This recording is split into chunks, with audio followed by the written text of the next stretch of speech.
I want to talk to a specific person today. Not everyone who finds their way to this chair by this fire. Today, I want to talk to the man in his 60s. The man who is maybe 62, 65, 68. The man who has been working most of his adult life and is starting to feel the edges of things. The man who still thinks of himself as middle-aged and is starting to suspect he might not be. I know that man. I was that man. And I want to tell him some things I didn't know when I was him. Some things I learned the hard way, the slow way, the way men of my generation learn almost everything, by waiting too long, by pushing through when we should have stopped, by telling ourselves we were fine when we weren't. I'm 82 years old. My name is Walter. I was a carpenter for 45 years out of Bangor, Maine. My wife Helen died in 2017 after 54 years of marriage. I raised 2 children in this house I built with my own hands, and I'm about 20 years ahead of the man I'm talking to today. 20 years is enough time to see where the roads go, to see which decisions made things better and which ones cost something that didn't need to be lost, to see what the man in his 60s can't see yet because he's still inside it. 5 things, said plainly, from someone who's been there. The fire's been going since early this morning. Sit down. I'll tell you what I know. The first thing is this. Stop hiding what's happening in your body. I need to say this carefully because I know how men of a certain generation hear it. We were raised to handle our own physical problems, quietly, without making a fuss. My father's generation walked through injuries and illnesses that would send most people straight to a hospital, and they kept working, and they considered it a point of pride. I carried that. Most men I grew up with carried it. The carrying of it cost something. I want to tell you exactly what it cost me. I had a thing going on in my chest for most of 2014. Not a dramatic thing, not pain exactly, more like a pressure, an awareness, the feeling that something was slightly different from what it had been. It would come and go. It never stopped me from working. I told myself it was nothing. I told myself it was the cold, the exertion, the getting older. I told myself I'd see the doctor when it got worse. It didn't get worse. It just stayed the same, and I stayed quiet about it for the better part of a year. Helen noticed. Not the thing itself.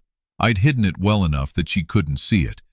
But she noticed the quality of my hiding, the way I'd breathe a certain way sometimes, or pause on the stairs, or put my hand against my chest in a particular way when I thought she wasn't watching.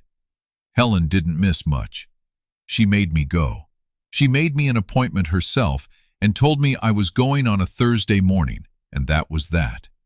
She had her way of doing that, not confrontational, not dramatic, just done. The appointment was made. The truck was warming up. Go. It turned out to be nothing serious. A thing with my heart rhythm that medication handles fine. I've been on the medication for 10 years, and there's been no real problem. But the year I waited could have been a different story. Could have been. The doctor said so, carefully, in the way doctors say things. "We're glad you came in when you did," he said, as if implying that coming in later might not have had the same outcome.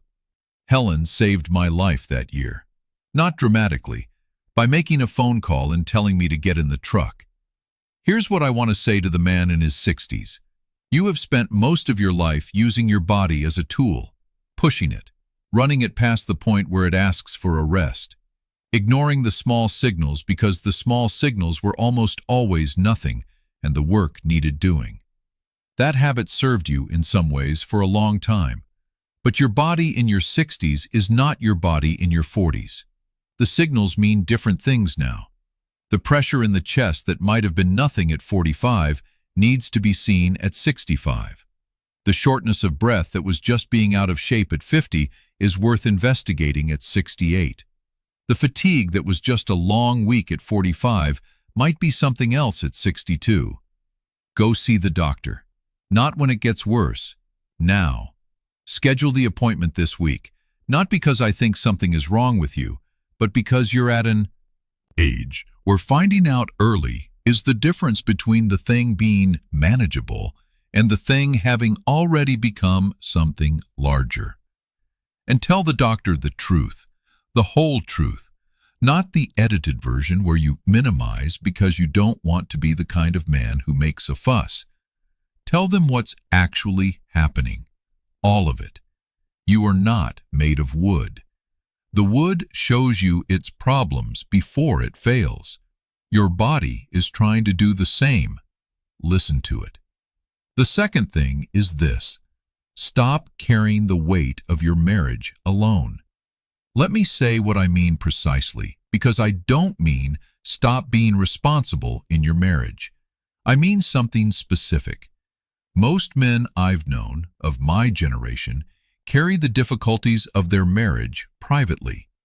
If the marriage is going through a hard time, and most long marriages go through hard times more than people admit, the man carries it the way he carries the other problems of his life, silently, inside himself, without talking about it to anyone. I was this way. In 1985, when Helen and I were going through the hardest stretch of our marriage, I didn't talk about it to a single person. Not Bob, who was my closest friend, not my sister, not anyone. I held the whole weight of what was happening between us, and I carried it alone through weeks and months, while I was also working and running a business and pretending everything was fine. Part of this was pride.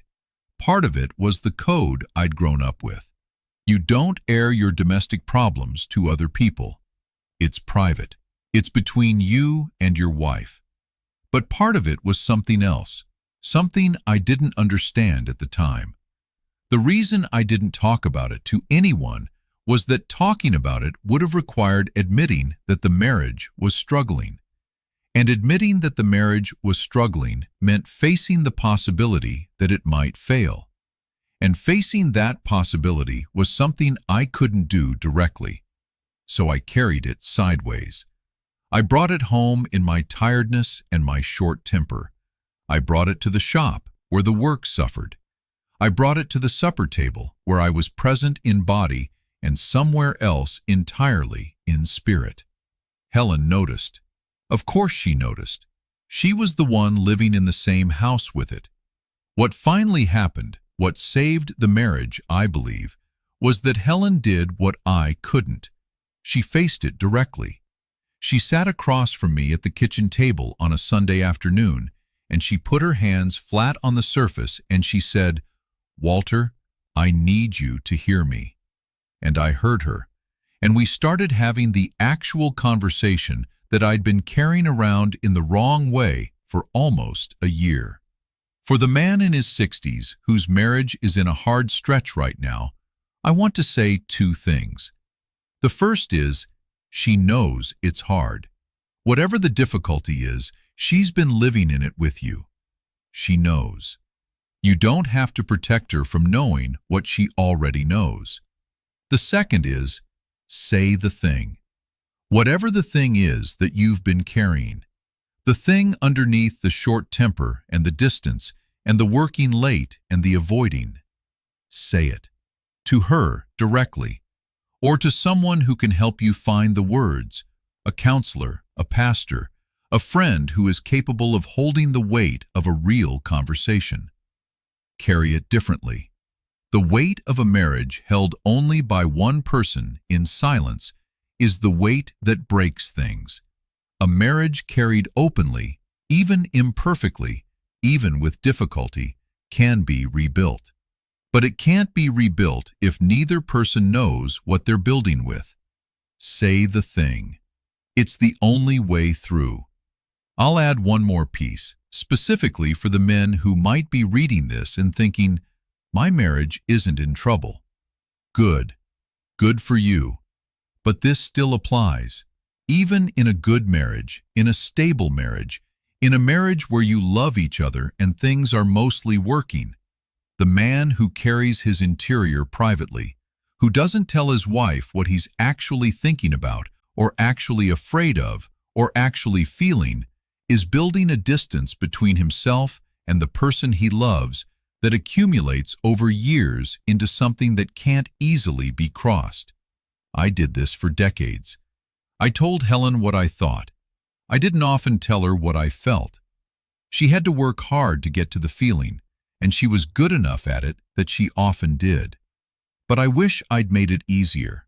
I wish I'd opened the door more instead of making her find the key. Talk to your wife. The real things. The things underneath the comfortable surface. Tell her what you're afraid of. Tell her what you wonder about. Tell her the thing you thought about in the middle of the night last week and didn't mention in the morning. She wants to know. She's probably been waiting for you to tell her, longer than you think. I want to be very specific about what I mean, because I think the general advice to communicate more gets dismissed as obvious. Of course I talk to my wife. Of course we communicate. We've been married 25 years. But here's what I mean. Do you tell her when you're scared? Not about practical things, not scared that the roof needs work or that the business had a bad quarter. Scared in the deeper way. Scared about what's coming. Scared about whether the life you've built is the right one. Scared sometimes, in the middle of the night, about your own mortality. About who you are underneath all the things you do. About whether you've been good enough at the things that matter. Most men I've known carry those fears entirely alone. Their wives can feel the fear. Women tend to feel the things men are not saying. But they can't reach it because the man won't name it. When I finally told Helen, in her last years, what I was actually afraid of, and I was afraid of things I'd carried for decades without naming them, she looked at me in a way she hadn't looked at me for a long time. Not with surprise exactly, more with relief. Like she'd been waiting a long time for that conversation and was glad it had finally arrived. She knew, I think, most of what I was afraid of. She'd been living with the undercurrents of it for years. But me saying it out loud changed something. It brought her into the interior of my life in a way that all the years of side-by-side living hadn't quite done. That's what I mean when I say, talk to your wife. Not the logistics, not the agenda, the interior. The things you carry at 3 in the morning. Let her in there. At 60, you are probably at some version of the peak of your career. Or you were recently at the peak, and the descent from it, if you can call it that, though I'd push back on that word, is beginning. Either way, your work is probably still the primary story you tell about yourself. What you do, what you build, what you're responsible for, what you've achieved. I understand that. The work was the whole of my identity for most of my adult life. I was a carpenter. That's what I said when someone asked who I was. Not a husband, not a father, not a man from Bangor with a history and a family and a full interior life. A carpenter. The problem with that kind of singular identity is what happens when the work changes, when it slows down, or when you retire, or when the physical capacity that made you what you were starts to diminish. If the work is all of who you are, and the work changes, then you change. Not in the normal, healthy way that all people change over time, in the way that leaves you without a foundation. I watched this happen to men I worked alongside. Men who'd been in the trade for 30 years and who retired at 65 or 67, and within a year were pale versions of themselves. Not because retirement was bad, but because they hadn't built anything else to stand on. The work had been all of it, and when it was gone, most of who they'd been went with it. I'll tell you what I wish I'd built in my 60s, while the work was still full and demanding and easy to hide behind. I wish I'd built more of my relationship with my children. Not the provider version of the relationship. I had that. David and Susan knew I worked for them, knew I kept the roof on, knew the practical love. What I wish I'd built is the other kind, the kind where they knew what I thought about things, what I wondered about, what I found beautiful, what I was afraid of. The interior version of their father, not just the working version. I wish I'd tended the friendships better. Bob was alive in my 60s. Harold was still alive in my early 60s. The years I had with them in that decade, I mostly let slip past. I was busy. I'd see them when I saw them. And one day, Harold was gone, and a few years later Bob was sick, and I had what I had with them, which was less than what I could have had. And I wish I'd found something that wasn't work, something that used a different part of me. I started reading seriously in my mid-70s. Too late to do much with it, but I had years before that when I could have been reading. I could have gone back to the old music. I'd played a little guitar when I was young, before the business got big, and I put it down and never picked it up again. I could have done those things in my 60s, when I had more capacity than I had in my 70s. The 60s are the decade when you can still choose. You can still build things beyond the work. By the 70s, some of those choices are harder to make. By the 80s, the window on some of them is closed. Find out who you are when you're not working, not as a retirement project, as a now project, as something you start building while the work is still there, so that when the work changes, as it will, you have more than one place to stand. I want to tell you about a specific man, because I think it's the most honest illustration of what I'm warning against. His name was Frank. I've mentioned him before. Good man, hardworking, devoted to his family. He'd worked in the paper mill in Millinocket for 30 years, the kind of work that defines a man completely. Long shifts, physical labor, the specific culture of men who work with their bodies in a place that runs around the clock. He retired at 66. He was healthy. He had some money saved. His wife was alive. He had time. He had no idea what to do with himself. Within a year of retiring, Frank had stopped going out much. He'd stop by the diner on Saturdays, but the conversation was all about the mill, the old days, who was still working there, the changes since he'd left. He had nothing else to talk about. His wife told Helen once that he followed her around the house, not knowing what to do with himself, that he watched too much television, that he'd stopped caring about how he looked, that the man who'd been full of energy and purpose his whole working life had become, without the work, someone she didn't quite recognize. Frank died at 74. His doctor said his heart gave out. I think something else gave out too. I'm not saying work is bad. I'm not saying retirement causes death. I'm saying that a man who has poured everything into one container, who has made the work the whole of his identity, his purpose, his daily reason to get up, is vulnerable in a specific way when that container empties. Build other containers, now, while the work is still full. Not big dramatic ones, small ones that will hold something real, a friendship tended properly, a grandchild who knows you as a person, not just a grandfather, a skill you've let sit for 20 years that you could pick up again, a habit of physical movement that doesn't require a job site to motivate it, a practice of noticing things, the way Helen used to notice things, that keeps the world interesting even when the work isn't. 3 containers, small ones. Start filling them. I know I talk about this often.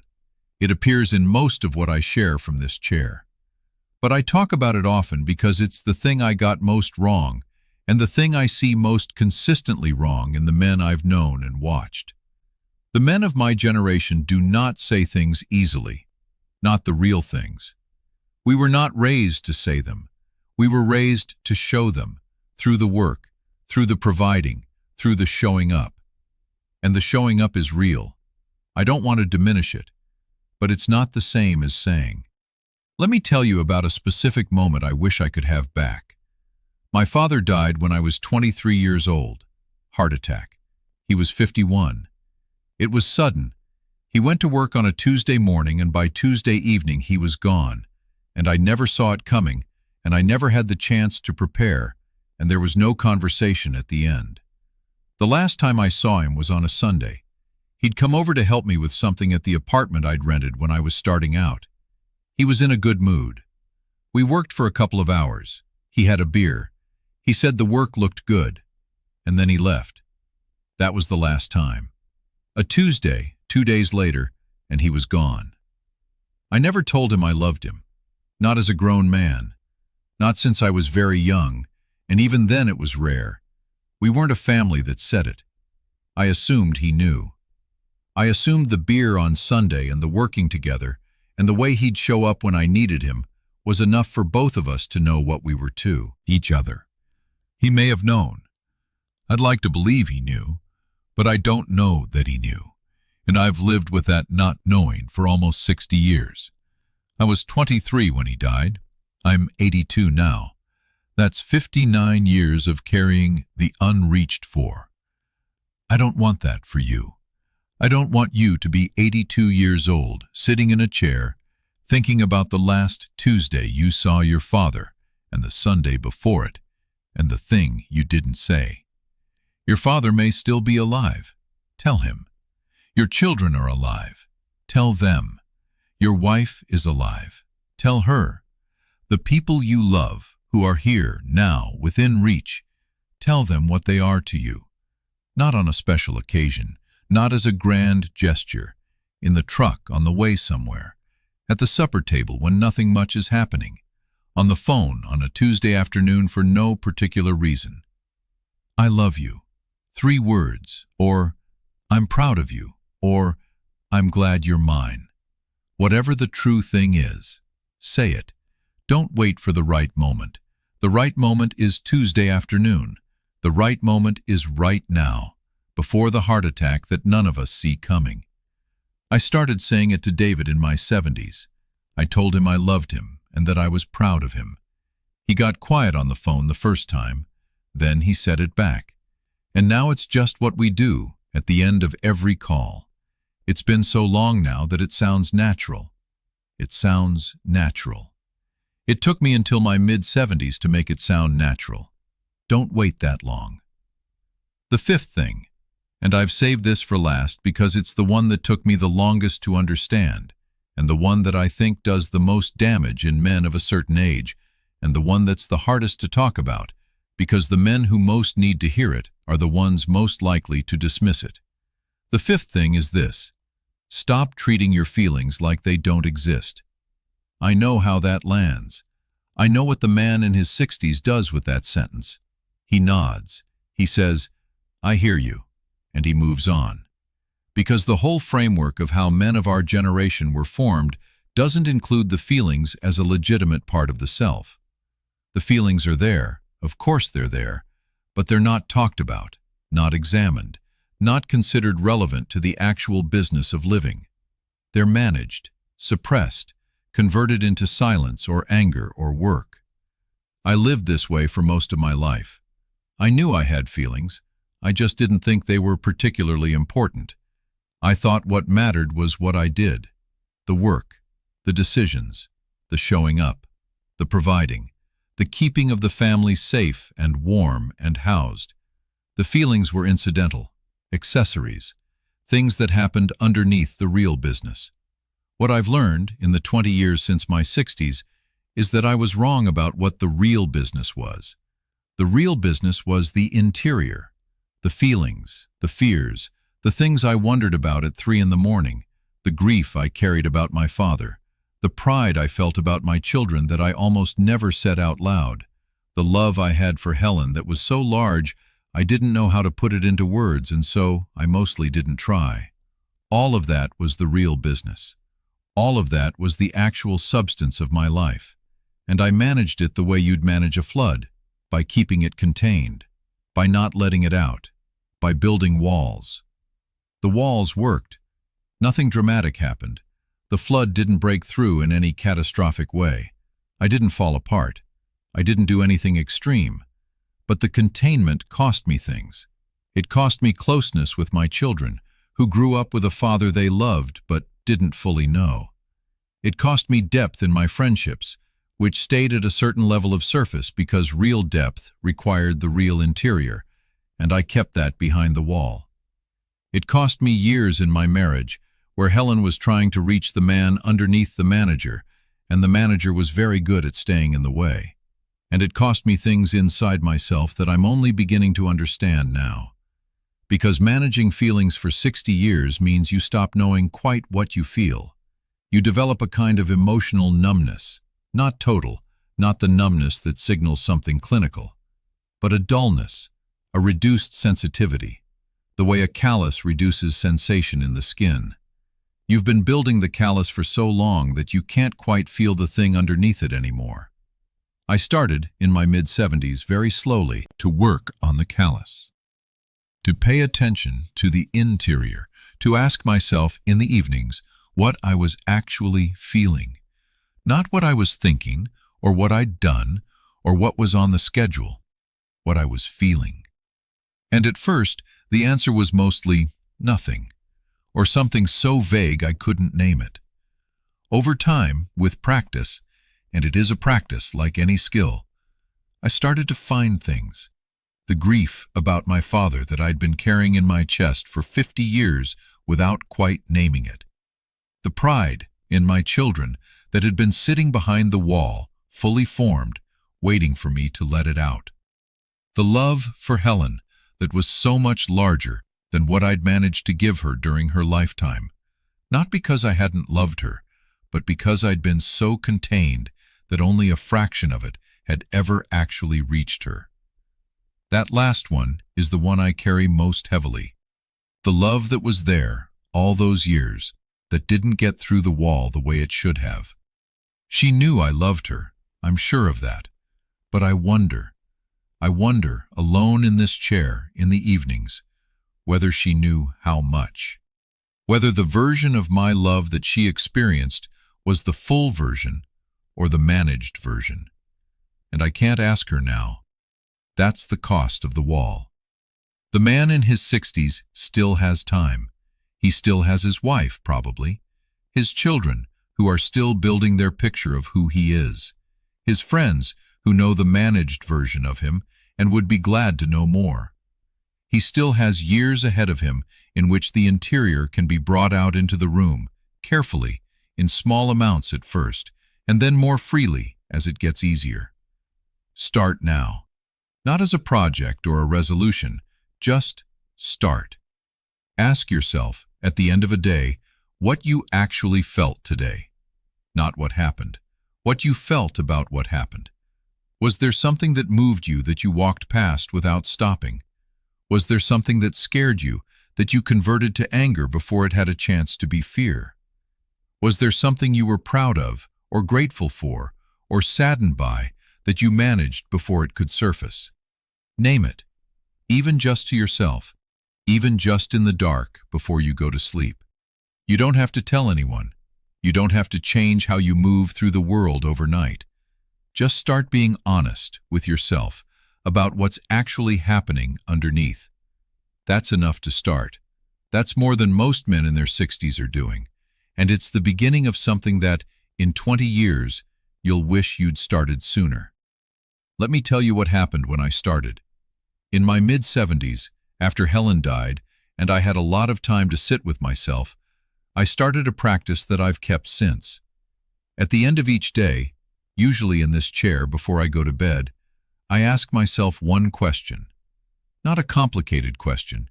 Just, what did I actually feel today? The first few months, the answer was nearly always nothing, or fine, or tired. The feelings vocabulary I'd developed over 60-plus years was about as extensive as a first grader's. Fine, okay, tired, frustrated. Those were the four, roughly, that I could name with any consistency. Slowly, over months and then years, it got richer. I'd be sitting in the chair, and I'd ask the question, and instead of tired, I'd find something more specific. Not just tired, tired and also sad, in the particular way that comes on certain Tuesday evenings when the house feels very empty and I wish I had someone to say goodnight to. Or not just frustrated, frustrated and underneath it scared, because the thing that frustrated me was the thumb not working right, which means I can't do certain things in the shop, which means the shop is starting to become less mine. Naming those things, the specific, real things underneath the managed surface, did something I hadn't expected. It made me more present, more alive in a way. The numbness I'd been carrying without knowing I was carrying it started to thin. The world started to land differently. A beautiful morning registered as beautiful rather than just noted and moved past. A hard day registered as genuinely hard rather than just absorbed and added to the stack. And it made me better company. Better in the conversations with David and Susan. Better at actually being with my grandchildren, rather than being present in body and somewhere else in mind. Because when you're not managing your interior, you can actually be where you would. The managing takes so much energy. The not managing, the just feeling what you feel, frees up something. Start with one question at the end of a day. What did I actually feel today? You don't have to answer it to anyone. Just ask it. Let whatever comes up be what it is. See where it goes. The morning has come and mostly gone. The light through the window is the flat gray of late November. Not a beautiful light, but an honest one. A light that says what it is and doesn't pretend. I want to say one last thing to the man in his 60s before I close. You are not past the important part. I know it can feel that way sometimes. The career is at its peak or past it. The children are grown. The body is starting to say things it didn't say 10 years ago. And somewhere, quietly, the thought comes that the main event is behind you and what's left is the coda. That thought is wrong. I know it's wrong because I was wrong about it at your age, and the 20 years since have contained some of the most important things that have ever happened to me. My children became people I actually knew, not the children I'd been raising, but the adults they'd become, who I got to know properly in my 70s and 80s. My marriage, in its last years, became something truer and deeper than anything it had been before. Helen and I had conversations in her final 2 years that we should have been having for decades. And since she died, I've learned things about myself and about the life I've lived that I couldn't have seen from inside the career and the providing. The main event is not behind you. It's right here. The decade ahead of you, your 70s, will be one of the most important decades of your life if you don't waste it pretending you're in the coda. Don't waste it. If anything I said today reached you, you can subscribe to walk with me a while longer. I read the comments. Tell me which of the 5 landed. Tell me what you're going to do differently. I'd like to know. Take care of yourself. See the doctor. Say the thing. Find the feeling. The fire's still going. I'll see you next time.